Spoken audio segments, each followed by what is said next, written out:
Lusamine, Colress, MAGEARNA, oh my. Yes, that's right, in the brand new Pokemon Masters event, Mechanized Love and Solitude, there's quite a bit going on. This easy introduction of a brand new sync pair, Gladion and MAGEARNA. Yeah, that was definitely unexpected. Though MAGEARNA is a Generation 7 Pokemon, I know it can sometimes feel like a Kalos Pokemon with how it appeared early in a movie alongside Volcanion, as well as the fact it was leaked through Korokoro months before Sun and Moon were even announced. But over in the anime, MAGEARNA had a significant role with the Aether family. I haven't completely watched the Sun and Moon anime, but it's worth noting that this happened. The inactive mechanical Pokemon was found in an antique shop by Moan, Lusamine's husband and the father of Lily and Gladion. MAGEARNA was just lying on the floor in the corner of the shop.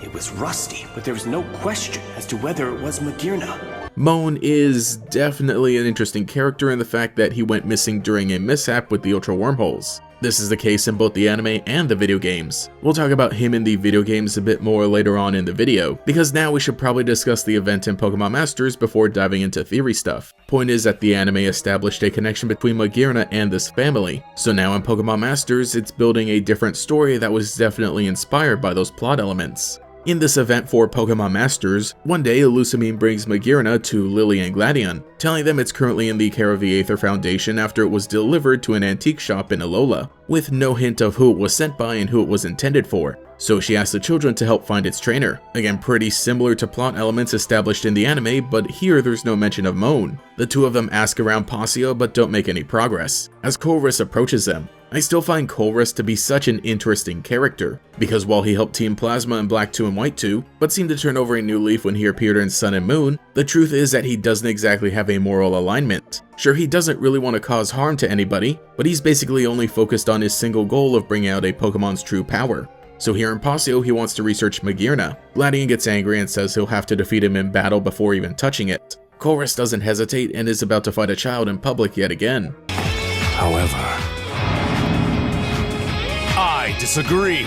Thankfully, Mommy steps in to calm everyone down and explain the situation. Again, with all of this, I don't know exactly where I categorize Colress, but he's still a weird guy. Anyway, while Gladion is ready to defend MAGEARNA, he doesn't admit that he actually wants to care for it. The family attends a fancy party at Lear's castle, and they're all dressed up for the occasion. Lily and Lusamine are wearing outfits from previous events, but Gladion has some fresh drip for today. Also, I feel like this is a pretty good time to mention that I actually own one of the Lily and Lunala playmats they gave away a few years ago. It's really rare and exclusive. Lily and Gladion ask around the party, seeing if they can find MAGEARNA's trainer among anyone there. Team Break decides to crash the party, holding a hostage and demanding the mythical Pokemon. Of course, Gladion refuses and rescues the girl. Side note, when MAGEARNA ran up to the bad guys and opened its hand like this, I thought it was going to hit him with a floor cannon straight to the face, but I guess it was just a flash to distract them. Gladion lets out his true feelings, and it's revealed that this was all set up by Lusamine in order to get him to realize just that. So the two of them are now officially a sync pair. Later on, we find out that Gladion still intends to find MAGEARNA's true trainer, even though it seems to have taken a liking to him. Also, he comes to an understanding with Colress, letting him know that he can't have the Pokemon, but can maybe visit sometime for research.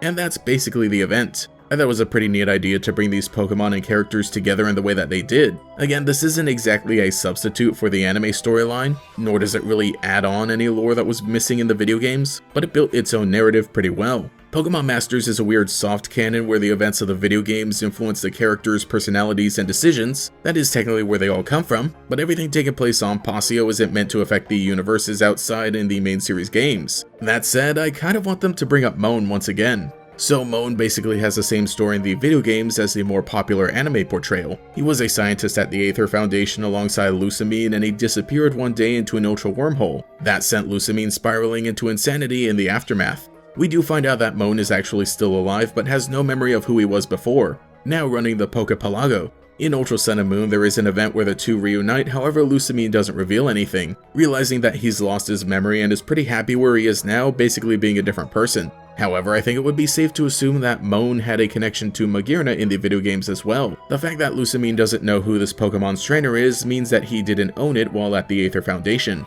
but maybe he was the one who had set up its delivery in the first place. And now that he's lost and amnesiac, he can't claim it. So it ends up with the Aether Foundation, or maybe he was even the one who sent it originally, with the intention of having Gladion and Lily obtain it. It could be a stretch, but I would be really interested to see if they eventually add him into Pokemon Masters as well, though I don't think it's all too likely. There are some characters who are important and canon in the main series games, but because they're just there to manage like side features or something, they're not seen as being as important as all the others who actually battle with Pokemon. It just feels like there should have been more with him considering how sadly things ended in Ultra Sun and Moon. While playing through the Pokemon Masters event was pretty cool, I think it really just made for some neat little connections to pre-existing Pokemon media. Nothing groundbreaking or like monumental in terms of lore, but I can at least get one little theory out of it in believing that Moan was the one who was behind Magearna's delivery. At least it seems to be Happy alongside Gladion. If anything, I'd actually be pretty curious to see if they revisit Pokemon Sun and Moon sometime in the future. I honestly think that these were the games that could have most benefited from a direct sequel in the same way that Black and White did. But when you look at the sales numbers and realize that Black 2 and White 2 were technically the worst selling games that weren't alternate versions, it makes sense. Too bad, because I think a hypothetical Sun and Moon 2 would have been the perfect place to explore some of the new ideas added in Ultra Sun and Moon, without completely resetting some characters while following through with some of the plot lines that felt a little loose in a more satisfying way. As of late, Pokemon Masters has become the place where a lot of the details get expanded and sometimes followed through with from the main series games, but ultimately they aren't as impactful as they could be considering it's a soft canon mobile game, though I do genuinely appreciate all that the developers put in because getting to see characters we love continuing to grow has been really fun. Also, it does feel like this is a place where loose and drop plot elements can make a comeback, whether it be through direct references or implied references like I think this one is.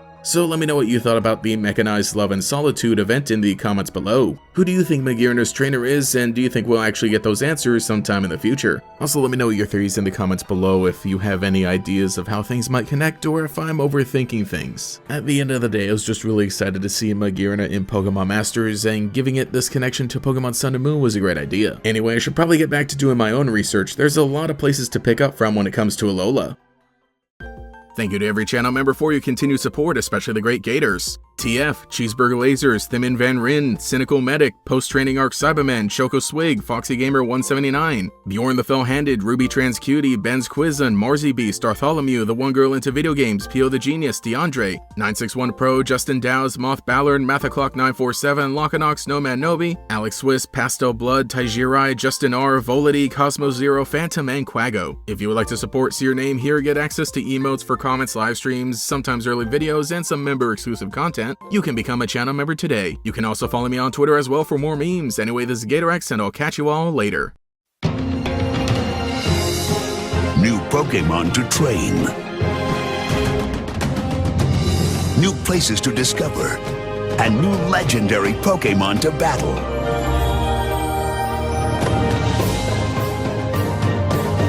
You can explore a world beyond your own in the new Pokémon Adventure. Pokémon Sun and Pokémon Moon on Nintendo 3DS. Games rated E for everyone.